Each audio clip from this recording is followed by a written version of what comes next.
ജൽജീവൻ മിഷന്റെ നിർമ്മാണ പ്രവർത്തനങ്ങൾക്ക് വേണ്ടിയാണ് പൂവച്ചലിലെ മുളമൂട് പട്ടക്കുളം റോഡിന്റെ ഒരു വശം കുഴിച്ചത്. കഴിഞ്ഞ വർഷം ഒക്ടോബറിൽ ഇതിന്റെ പൈപ്പിടൽ ആരംഭിക്കേണ്ടതായിരുന്നുവെങ്കിലും കരാറുകാർ തമ്മിലുള്ള തർക്കം കാരണം ഇത് നീണ്ടുപോയി. കഴിഞ്ഞ മാസം പൈപ്പിടാൻ തുടങ്ങിയെങ്കിലും നിലവിൽ ഇത് നിലച്ച മട്ടാണ്.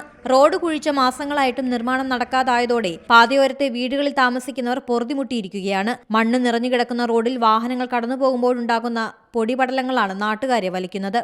പൊടി കൊണ്ട് ഒരു നിവൃത്തിയില്ല. പുതിയ റോഡിൻ്റെ പൈപ്പ് ലൈൻ ഇട്ടതിന് ശേഷം അവർ ഒരു പണിയും ചെയ്യാതെ മനുഷ്യനെ പോവാക്കില്ല. എൻ്റെ വീട്ടിൽ എല്ലാവർക്കും അസുഖങ്ങൾ, ഇവിടെ പരിസരത്ത് എല്ലാവർക്കും ഈ പൊടി കൊണ്ട് പല തരത്തിലുള്ള ദോഷങ്ങളാണ്.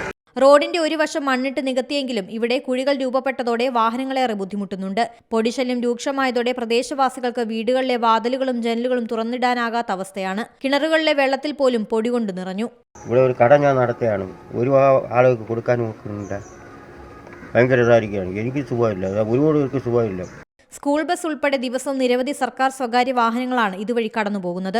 മണ്ണും പൊടിയും നിറഞ്ഞ റോഡിൽ വെള്ളം തെളിച്ചെങ്കിലും അധികൃതർ അടിയന്തരമായ നടപടി സ്വീകരിക്കണമെന്നാണ് നാട്ടുകാരുടെ ആവശ്യം. C Malayalam news, Thiruvananthapuram. പുതിയ വാർത്തകളും വിശേഷങ്ങളും ഇനി വിരൽ തുമ്പിൽ. എല്ലാ ഡിജിറ്റൽ പ്ലാറ്റ്ഫോമുകളിലും ഇപ്പോൾ സി മലയാളം ന്യൂസ് ലഭ്യം.